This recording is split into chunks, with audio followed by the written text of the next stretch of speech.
ఢిల్లీ కేంద్రపాలిత ప్రాంతం ఎన్నికలు జరిగినాయి. అది ఒక రాష్ట్రం కాకున్నా కూడా అది దేశ రాజధాని కావటం చేత అక్కడున్న ప్రత్యేక రాజకీయ పరిస్థితుల వల్ల సహజంగా దేశం దృష్టి అంతా కూడా ఉత్కంఠతో ఢిల్లీ ఎన్నికల మీద ఉన్న వాస్తవం. దీని నుంచి కొన్ని మనకు పాఠాలు తెలుస్తున్నాయి. మొట్టమొదటిది, ఈవేళ దేశంలో ఉన్న పరిస్థితుల్లో మూడవసారి ఎన్నికల్లో గెలవటం చాలా చాలా కష్టం. ఏ పార్టీకైనా ఏ ప్రభుత్వానికైనా. ఒక మోస్తరుగా చేశారు, పర్వాలేదు అనుకుంటే రెండోసారి అవకాశాన్ని ఇస్తున్నారు. మూడోసారి చాలా కష్టం. మళ్ళీ ఇంకోసారి రుజువైంది. ఎన్నికైనటువంటి ప్రతినిధులందరినీ, 70 మంది ప్రతినిధులని, అలాగే ప్రభుత్వాన్ని ఏర్పాటు చేయబోతున్నటువంటి భారతీయ జనతా పార్టీని అభినందిస్తున్నాను. కానీ విజయోత్సాహం వెనక, లేకపోతే ఓటమి పాలైన బాధ వెనుక కొంచెం మనకి లోతైన పరిశీలన కావాలి, ఆత్మావలోకనం కావాలి. నేను ఈ మాటలు చాలా లోతుగా ఆలోచించి వేదనతో చెప్తున్నాను. ఢిల్లీలో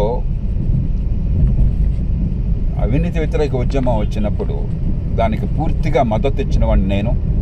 లోక్సత్తా ఉద్యమం, ప్రజాస్వామ్య ప్రశ్న. వేలాది మంది లోక్సత్తా కార్యకర్తలు ఆప్లో పాల్పంచుకున్నారు. ఆనాటి ఉద్యమంలో కానీ తర్వాత ఆప్లో కానీ వారికి పూర్తి మద్దతు ఇచ్చాను. ఆ తర్వాత ఎన్నికల్లో కూడా ఆప్ పరిపాలనలో కొన్ని లోపాలు ఉన్నప్పటికీ, తీవ్రమైన లోపాలు ఉన్నప్పటికీ కూడా ఈ దేశ ప్రజాస్వామ్యాన్ని బాగు చేయడానికి అదొక కంఠంగా ఉపయోగపడుతున్న ఆశతో నేను గట్టి మద్దతు ఇచ్చాను. కానీ నేను ఈ మాట వేదంతో చెప్తున్నాను, చాలా బాధతో చెప్తున్నాను. గత 20 ఏళ్లలో ఈ ప్రజాస్వామ్యాన్ని మార్చడానికి, కనీసం ప్రజాస్వామ్యం పట్ల మన అవగాహన మార్చడానికి, చర్చని సరైన దిశలో తిప్పడానికి, నిజమైన మౌలికమైన అంశాలని ప్రజల దృష్టికి తీసుకొచ్చి వ్యవస్థలో కావలసిన మార్పులు తేవడానికి గొప్ప అవకాశం వచ్చింది ఆప్కి. బహుశా గత 30-40 ఏళ్లలో దేశ చరిత్రలో ఎప్పుడు లేనట్లుగా అపారమైనటువంటి ప్రచారం వచ్చింది. రాజకీయాన్ని మార్చడానికి కానీ, లేకపోతే సంస్కరణలను తేవడానికి కానీ ఈ ప్రచారం అనేది గొప్ప ఆక్సిజన్. దాన్ని ఉపయోగించుకుని అధికారం రావడం చాలా కష్టం. ఆప్ ఇప్పటికే ఢిల్లీలో, పంజాబ్లో అధికారం రావడం చాలా అసాధారణమైనటువంటిది. అంతకుమించి పెద్ద దేశంలో విస్తరించడం దాదాపు అసాధ్యం. అందరికీ తెలుసు, అది ఎవరు దాన్ని ఆశించట్లేదు. కానీ మౌలికమైన చర్చ తీసుకొచ్చి ఈ దేశంలో ప్రజాస్వామ్యాన్ని మార్చడానికి, బాగు చేయడానికి ఆప్ గొప్ప ఆయుధంగా ఉపయోగపడవలసి ఉంది. అసాధారణ అవకాశం. ఎందుకంటే ఢిల్లీలో చాలామంది సమర్థులైన వాళ్ళు ఢిల్లీలో ఆప్లో ఉన్నారు. ఎందుకంటే ఆ నగరంలో ఎందరో సమర్థులైన వాళ్ళు, దేశాన్ని ప్రేమించేవాళ్ళు, మంచి పౌరులు ఉన్నారు. వాళ్ళలో చాలామంది ఆప్లో చేరారు. కానీ దేశ ప్రజాస్వామ్యాన్ని మలుపు తిప్పే ప్రయత్నం జరగలేదు. నిజమైన అంశాల మీద లోతైనటువంటి చర్చకి వారు దోహదం చేయలేదు. వారి పరిధిలోకి అధికార కేంద్రీకరణగా పాల్పడ్డారు. ఆ ఢిల్లీ నగరపాలిక సంస్థ, లేకపోతే కేంద్ర పరిపాలిత సంస్థ నిర్ణయ పరిపాలనలో అవ్వచ్చు, లేకపోతే ఢిల్లీ మున్సిపల్ కార్పొరేషన్లు, ఢిల్లీ మున్సిపాలిటీస్ విషయంలో తీరు కావచ్చు, కేంద్రీకరణలో భాగస్వాములైనారు. ఈ దేశ ప్రజాస్వామ్యాన్ని మార్చడానికి రాజకీయ పార్టీలు అంతర్గత ప్రజాస్వామ్యాన్ని గురించి కానీ,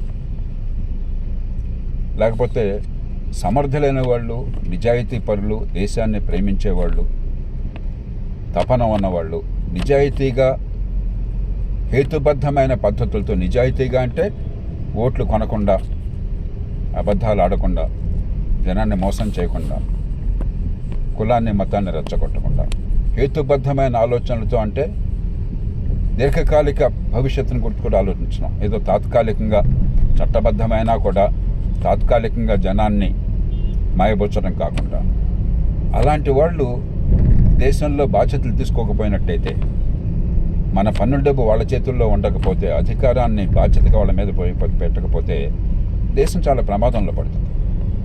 అధికారం అంటే ఆబ ఉన్నవాళ్ళు, తప్పించేవాళ్ళు, పదవి ఉంటే చాలు ప్రాణం పోయినా పర్వాలేదు అనుకునేవాళ్ళు చాలామంది పోటీ పడుతున్నారు. ఈ దేశం విపరీతమైన పోటీ పడుతున్నారు.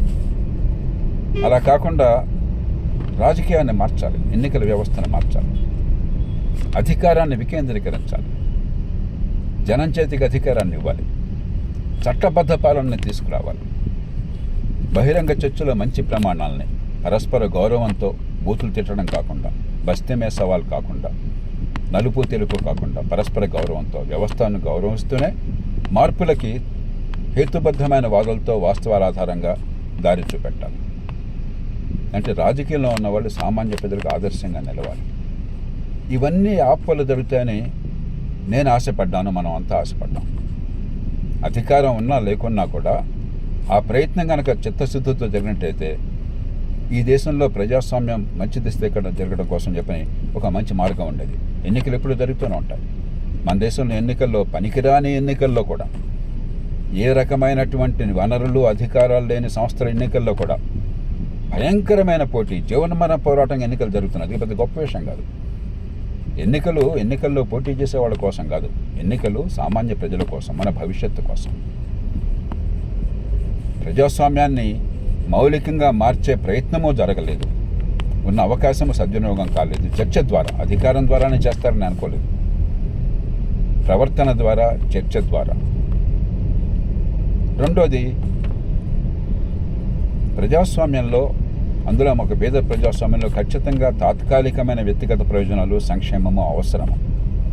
కానీ అదే పరిపాలన ఇంకేమీ అక్కర్లేదు అని దీర్ఘకాలిక ప్రయోజనాలని, ప్రభుత్వ మౌలిక కర్తవ్యాలని దాదాపుగా విస్మరించి ఈ తాయిలాల రాజకీయాన్ని మరింత విపరీతంగా పెంచింది ఆప్. చివరికి ఏమైంది?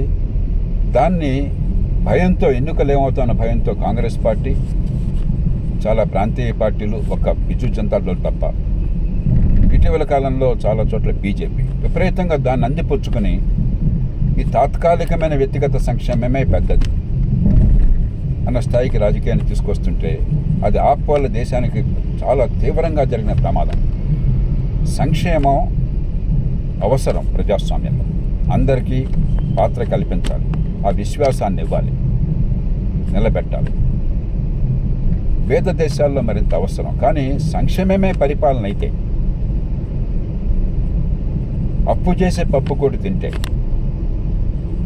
మన బిడ్డలకి ఆస్తులు పెంచకుండా, భవిష్యత్తులో ఆదాయాలు పెంచే మార్గాన్ని ఇవ్వకుండా మనం అప్పుల భారాన్ని పెడితే అంతకంటే దారుణం మరొకట్లేదు.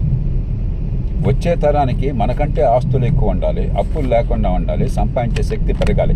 ప్రతి కుటుంబము, హిందూ, ముసల్మాన్, క్రైస్తవుడు, కులం, మతం, ప్రాంతం, భాష తేడా లేకుండా మనందరం కోరుకునేది మన పిల్లలు మనకంటే ఎదగాలని చెప్పండి. అలాంటిది వాళ్ళ భవిష్యత్తును నాశనం చేసి ఇవాళ అప్పు చేసి పప్పు కొడి తిని శటకోపం పెట్టేటువంటి హక్కు మనకు ఎవడు ఇవ్వాల. ఆప్ రాజకీయం దేశాన్ని ఆ దిశగా చాలా వేగంగా మళ్లించేట్టు చేసింది. ఎన్నికల్లో భయంతో, ఆప్ వల్ల భయంతో కాంగ్రెస్ పార్టీ పూర్తిగా ఆ దారికి వెళ్ళిపోయి ఇతర పార్టీలు కూడా ఆ దారిని పుచ్చుకొని దేశాన్ని వాళ్ళ సంకటంలో నెట్టినాయి. కాబట్టి ఈవేళ చాలా లోతుగా ఆలోచించాలి. సరే, గెలుపు ఓటములు ఉంటాయి. నెగ్గిన ప్రతినిధులు 70 మంది శాసనసభ్యుల్ని అభినందిద్దాం, ఎన్నికైన భారతీయ జనతా పార్టీని అభినందిద్దాం. వాళ్ళు సుస్థిరమైన, సమర్థమైన, నిజాయితీతో కూడిన, దీర్ఘకాలిక దృక్పథం ఉన్న, మరి దేశానికి ఆదర్శమైన పరిపాలన అందిస్తారని ఆశిద్దాం. కానీ లోతుగా ఆలోచన చేయకుండా ప్రజాస్వామ్యంలో ఉన్న లోటుపాట్లని మనం ఉన్నది కొనసాగిస్తూ ఉంటే లాభం లేదు. అందులో ఢిల్లీ దేశానికి రాజధాని, అతి ఎక్కువ తలసరి ఆదాయం ఉన్నది. దేశం అన్ని ప్రాంతాల నుంచి ఓటర్లు అక్కడ ఉన్నారు.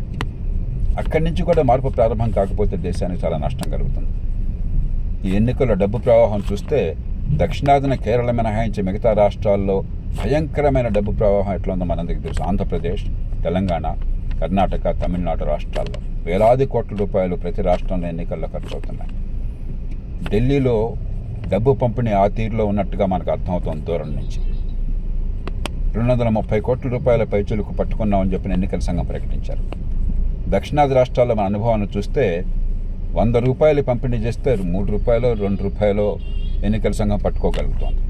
అంటే ఇంతకు 30-40 రెట్లు ఖర్చు అయిందన్నమాట అర్థం. ఒక చిన్న కేంద్ర ప్రతిపాదిత ప్రాంతానికి 1,50,00,000 మంది ఓటర్లు ఉన్నారు. దానిలో ఓట్లు పడింది కోటి లోపలే, 90 లక్షలు 80 లక్షలు పడి ఉంటాయి. దానికి బహుశా ఈ లెక్కల ప్రకారం 5-6 వేల కోట్లు ఖర్చు అయినట్టుంది. మరి నాకు సరిగ్గా చెప్పలేండి. 230 కోట్లు దొరికింది అంటే నేను అంచనా వేస్తున్నాను 25-30 రెట్లు ఉంటుందని చెప్పని. ఎంత దారుణం ఇది. ఎన్నికల్లో నెగ్గితే నా గొప్పతనం, ఓడిపోతే ఎన్నికల సంఘం తప్పు, లేకపోతే రిగ్గింగ్ జరిగింది ఈవీఎంలు అనేటువంటి దుష్ప్రచారం కాదు, ఇదంతా దుర్మార్గం, అబద్ధం. అక్కడ కాదు సమస్య ఉన్నది. పోలింగ్ బూత్ వెనకాల ఉంది సమస్య. ఓటర్లకు డబ్బు పంచిపెట్టడం. రెండోది, తాత్కాలికమైన తాయిలాల మీద దృష్టి పెట్టి పరిపాలన నాశనం చేసి భవిష్యత్తును నాశనం చేయటం, వచ్చే తరాలను నాశనం చేయటం. మూడోది, కులం మతం పేరుతో ప్రజల జీవితాన్ని భ్రష్టు పట్టించడం. డబ్బు ప్రభావం ఢిల్లీలో ఇంత ఉండడం చాలా ఆశ్చర్యకరం, దిగ్భ్రాంతికరం. ఈవేళ ఎన్నికైనందుకు సంబరాలు చేసుకోవటమే కాదు, ఓడినందుకు కన్నీళ్లు కార్చడమో ఏదో నష్టపోయినట్టుగా బాధపడటమో కాదు. గెలుపోవటములు సహజం రాజకీయాల్లో. గెలిస్తే అంతగా సంబరపడక్కర్లేదు. ఎన్నికల్లో ప్రజల ఆదరణ లేకపోతే అది పెద్దగా ఓటమి అనుకోవట్లేదు. రాజకీయాన్ని జీవనమైన సమస్యగా భావించకూడదు. మన వల్ల ఈ దేశానికి ఏమవుతుంది, ఎలాంటి నాయకత్వాన్ని ఆదర్శాన్ని మనం చూపెడుతున్నాం? ఆట నియమాలని మార్చే దేశాన్ని మారుస్తున్నామా, లేదా ఎట్లా కొట్లా మనం పదవుల్లో కూర్చోవాలి తప్ప దేశం ఎట్లయినా పర్లేదు అని చెప్పి అనుకుంటున్నామా? మహాత్మా గాంధీ చెప్పారు. ఆయన అన్నారు, పాలిటిక్స్ వితౌట్ ప్రిన్సిపల్, సిద్ధాంతం లేని రాజకీయం కంటే పాపం ఇంకోటి లేదని. అలాగే పవర్ వితౌట్ పర్పస్, దేశ భవిష్యత్తు పట్ల అవగాహన, లక్ష్యము లేనటువంటి అధికారం కాదు, ఆడంబరం. కాబట్టి ఈవేళ చాలా వినమ్రంగా, చాలా బాధతో, వేదనతో అర్థిస్తున్నాను. ఈ దేశ ప్రజాస్వామ్యాన్ని మార్చుకోకపోతే, ఈ వేల కోట్ల రూపాయల ఖర్చును ఆపకపోతే, ఈ అధికార కేంద్రీకరణ, పార్టీలలో వ్యక్తిస్వామ్యము, నిరంకుశత్వము, ఈ కుటుంబ పాలన, ఈ డబ్బుల పంపిణీ, ఈ కులం చుట్టూ మతం చుట్టూ తిరిగే రాజకీయం, ఈ చట్టబద్ధ పాలన లేకుండా బడితున్నవాడిదే బర్రె, అధికారంలో ఉన్నవాడు ఏం చెప్తే జరుగుతుందనే పద్ధతి, దీన్ని మార్చుకోకపోతే ఈ దేశ భవిష్యత్తు ప్రమాదంలో పడుతుంది. అటు ఆర్థిక వ్యవస్థ పెరగదు ఒక స్థాయికి మించి, ఇటు రాజకీయము బాగుపడదు. ఎన్నోసార్లు నేను బహిరంగంగా చెప్పాను, 19వ శతాబ్దపు రాజకీయం, ఫ్యూడల్ రాజకీయం, 21వ శతాబ్దపు ఆర్థిక పరిస్థితి రెండూ కలిసి ఉండటం సాధ్యం కాదు ఎల్లకాలం. ఓ బండి నడుస్తుంటే రెండెడ్ల బండి పిలపెట్టద్దు, దాపట్టద్దు, కలిసి లాగాలి. కానీ ఒకటి ముందు ఒకటి రెండోది వెనక్కి వెళుతుంటే ఇరుసు విరిగిపోతుంది, బండి ఆగిపోతుంది. కాబట్టి ఆర్థిక వ్యవస్థ పెరగడం కోసం, మనం గొప్ప దేశంగా పెరగాలి, అభివృద్ధి చెందిన దేశం కావాలి మన పిల్లల కోసం అనే కలలుగా అంటున్నాం. ముఖ్యంగా యువతను అర్థిస్తున్నాను, పార్టీలని, పక్షపాతాలని పక్కన పెట్టి లోతుగా ఆలోచించండి, ఒత్తిడి తీసుకురండి. ఈ ప్రజాస్వామ్యాన్ని ప్రక్షాళన చేయడానికి ఈ పార్టీలు నడుం కట్టాలి. మధ్యతరగతి, మీడియా, ఆలోచనా పరులు, ముఖ్యంగా భవిష్యత్తును అందిపుచ్చుకోబోతున్న యువత. ఎందుకంటే ఇవాళ మేము చేస్తున్న తప్పులకి పర్యవసానం మీ మీద పడుతుంది. మా తరం పోతుంది, కానీ నష్టపోయేది మీ తరం, మీ తర్వాత తరాలు. ఇది మీ హక్కు, మీ బాధ్యత. కాబట్టి పార్టీల్లో అంతర్గత ప్రజాస్వామ్యం, సరైన అభ్యర్థులు, నిజాయితీ గలవాళ్ళు, సామర్థ్యం ఉన్నవాళ్ళు, దేశం అంటే ప్రేమ, సమాజహితాన్ని కోరేవాళ్ళు, నిజాయితీగా ఓట్లకి డబ్బులు పంచకుండా, అబద్ధాలు చెప్పకుండా, కులమతాలు రెచ్చగొట్టకుండా, ఓ పక్కన హేతుబద్ధంగా, అంటే తాత్కాలిక ప్రయోజనాలకే పెద్దపేట వేసి దేశాన్ని అప్పుల పాలు చేయకుండా, మీ భవిష్యత్తు అంధకారం చేయకుండా, ఆర్థిక ప్రగతికి కూడా బాట వేసి సమతూకాన్ని పాటించి మీ తరానికి, వచ్చే తరానికి ఆదాయాన్ని పెంచే రాజకీయాన్ని చేస్తారా? లేకపోతే మేము అధికారంలో ఉంటే చాలు, మా పబ్బం కోసం దేశం ఏమైనా పర్లేదని రాజకీయం చేస్తారా? ఈ రకమైన రీతిలో రాజకీయాన్ని మార్చకపోతే, భవిష్యత్తును కోరే రాజకీయాన్ని, నిజాయితీని పెంచే రాజకీయాన్ని, దేశ భవిష్యత్తు అంధకారంలో పడుతుంది. చట్టబద్ధ పాలన, నిజమైన బాధ్యతతో కూడిన అధికార వికేంద్రీకరణ లేకపోతే, నిర్ణయాలన్నీ కేంద్రీకృతమైనటువంటి పాలనలో జరుగుతుంటే, రాష్ట్ర రాజధానిలో ముఖ్యమంత్రి చేతుల్లోనూ, జాతీయ స్థాయిలో ప్రధానమంత్రి చేతుల్లో కలిగి ప్రజలకు పాత్ర లేకపోతే ఆ దేశంలో స్వేచ్ఛ విస్తరించదు, అనుకున్న ఫలితాలు రావు. మనకంటే చైనాలో అధికార వికేంద్రీకరణ ఉన్నది, ఒక నియంతృత్వ దేశంలో. 50% డబ్బుల్ని చైనాలో స్థానిక ప్రభుత్వాల్లో ఖర్చు పెడుతున్నారు బాధ్యతతో. మన దేశంలో అంతా రాష్ట్ర ప్రభుత్వాల చేతుల్లో ఖర్చు అవుతోంది. దాదాపుగా 64% రాష్ట్ర ప్రభుత్వాల చేతుల్లో, 3% స్థానిక ప్రభుత్వాల్లో ఖర్చు అవుతోంది. రాష్ట్ర ప్రభుత్వం అంటే ముఖ్యమంత్రి తప్ప ఇంకెవరూ లేరు. చట్టబద్ధ పాలన లేదు, బడితో ఉన్నవాడిదే బర్రె అయిపోతుంది. ఎన్నికలంటే విపరీతమైన డబ్బు ఖర్చు పెట్టడం, సామాన్య ప్రజల్ని పేదరికం ఆసరాగా తీసుకుని డబ్బులు పంచి లొంగ తీసుకోవటం, ఇది పద్ధతి కాదు.